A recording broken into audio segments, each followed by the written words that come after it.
오늘은 에레미야 3장 말씀, 이 에레미야 3장 말씀을 통해서 은혜를 나누고자 합니다. 에레미야 3장을 보시면은 특별히 격동하는 하나님의 마음을 우리가 볼 수가 있습니다. 특별히 이 장에서는 이스라엘을 음행한 여인으로 묘사하고 있으며 이에 불같이 질투하시는 남편의 모습, 이 남편의 모습으로 하나님을 그리고 있습니다. 이같이 불같이 질투하시는 이유가 무엇이겠습니까? 다름 아닌 사랑 때문에 그렇습니다. 그러므로 에레미야 이 3장 말씀을 그의 백성을 향한 하나님의 사랑 이야기다, 이렇게 표현할 수가 있겠습니다. 먼저 1절로 5절까지의 말씀, 이 말씀은 이스라엘을 음행과 또 죄악에 빠진 부정한 아내로 그리고 있는 것을 우리가 볼 수가 있습니다. 신명기 24장 1절로 4절 말씀에 의하면은 한 여인이 이혼한 후에 다시 재혼하고 또 그 재혼한 그 가정이 또 깨어지는 것입니다. 그래서 깨어진 이후에 다시 처음 남편에게로 돌아가는 것, 그것을 철저히 금하고 있습니다. 왜냐하면은 이 재혼했던 여인을 부정한 여인으로 규정하기 때문에 그렇습니다. 그런데 이스라엘은 재혼했던 여인 정도가 아니라 수많은 남자들과 행음한 여인이다, 이렇게 칭함을 받고 있습니다. 이는 유다가 바알이나 몰렉과 같은 이방신들을 섬긴 것에 더해서 또 다른 나라가 강력해지면 대표적인 나라가 아수르나 또 바벨론과 같은 나라가 있겠죠. 애굽과 같은 나라가 있겠죠. 이 나라들이 강해지면은 그들이 하나님을 의지하는 것이 아니라 이 열강들을 의지하더라라는 것입니다. 그러니까 모든 우상과 강대국들을 의지했던 그들의 행태를 지금 이렇게 표현했던 것입니다. 이러한 죄를 이스라엘이란 죄의 경향성을 2절에서는 더욱더 우리가 직접적으로 알 수가 있습니다. 이스라엘이 마치 광야에 있는 누구와 같다라고 하고 있습니까? 2절 말씀을 보시기 바랍니다. 광야에 있는 아라바 사람과 같다라고 하고 있습니다. 고대로부터 광야의 아라바인들은 숨어 있다가 지나가는 상인들이나 여행객들을 덮치는 이러한 약탈 행위를 일삼았습니다. 이렇게 덮쳐가지고 지나가는 사람의 재물이나 생명을 약탈했던 것입니다. 이처럼 이스라엘 백성들은 약탈자가 약탈의 기회를 간절히 바랬던 것처럼, 그것을 기다렸던 것처럼 이스라엘 백성들은 우상 숭배의 기회를 열정적으로 그리고 줄기차게 기다려왔다라는 것입니다. 이는 하나님 앞에서 큰 죄악이었습니다. 이렇듯 하나님 말씀에 불순종하는 인생을 사니까 어떻게 되겠습니까?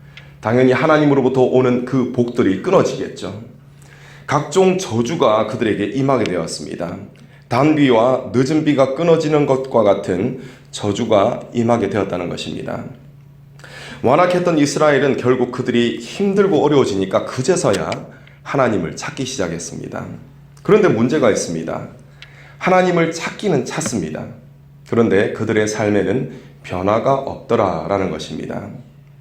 5절 마지막 부분을 잠시 보시기 바랍니다. 5절 마지막 부분을 보시면 하나님은 이렇게 말씀하십니다.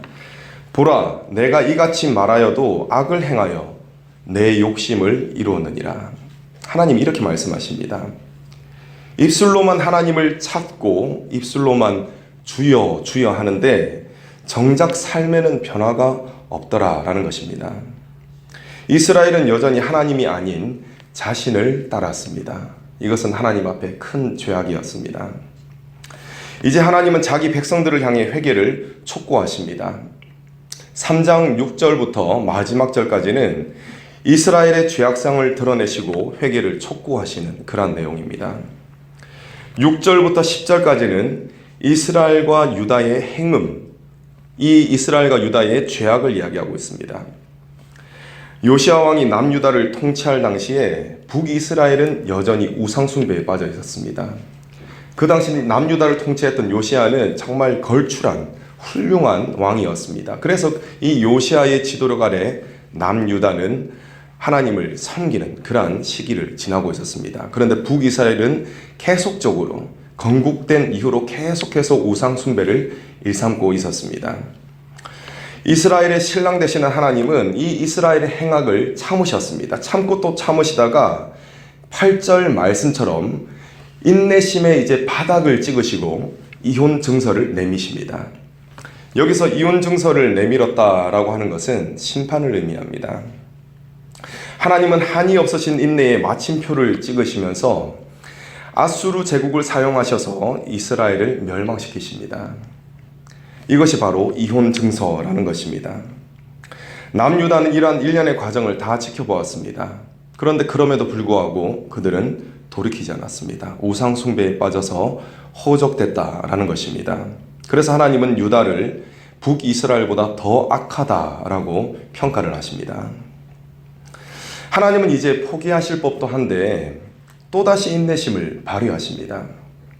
12절부터 18절까지는 회개할 때 받을 축복을 말씀하십니다. 하나님은 반복적으로 내게로 돌아오라, 내게로 돌아오라 이렇게 말씀을 하십니다. 하나님께로 돌아간다는 것은 삶을 완전히 돌이키는 회개한다라는 것을 의미합니다. 회개를 하기 위해서는 먼저 자신이 무슨 죄를 지었는지를 깨달아야 합니다. 그래야 자복할 수가 있는 것이죠.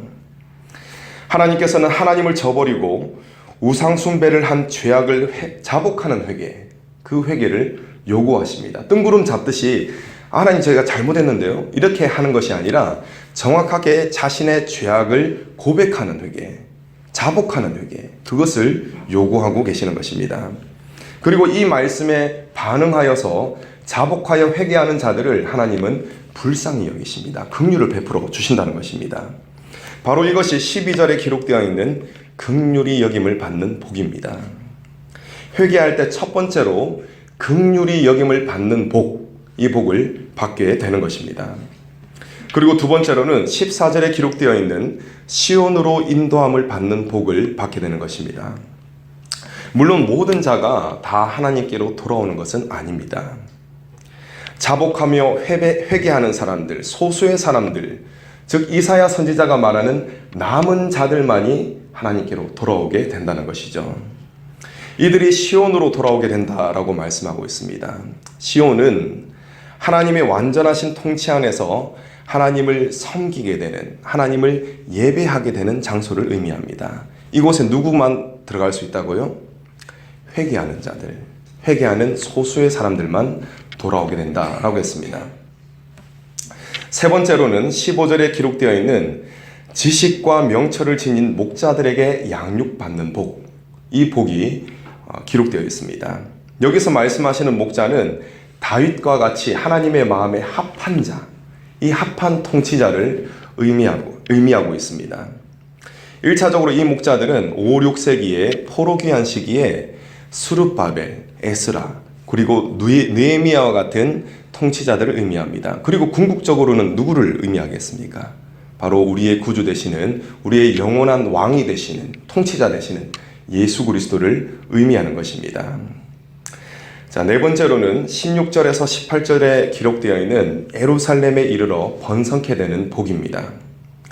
돌이키는 자들은 언약궤와 같은 상징물을 통해서 하나님께 예배드리는 것이 아니라 하나님께 직접적으로 예배를 드리게 됩니다.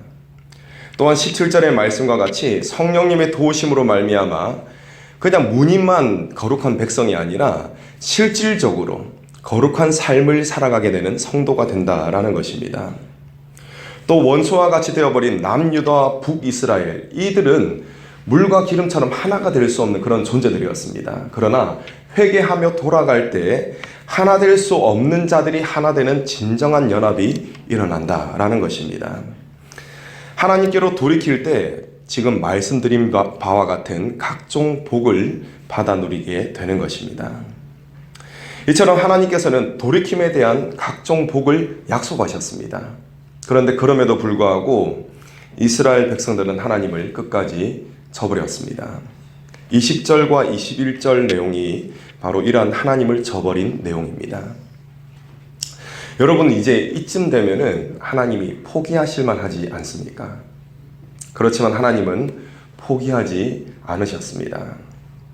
이제 하나님께서는 이스라엘에게 하나님 앞에서 죄악을 회개하는 기도문을 작성하셔서 제시하십니다. 22절에서 25절 말씀이 바로 하나님께서 작성하신 회개 기도문입니다. 이 얼마나 크신 사랑이십니까? 여기에는 돌아오라는 하나님의 호소에 이스라엘이 어떻게 회개해야 하는지 그것이 기록되어 있습니다.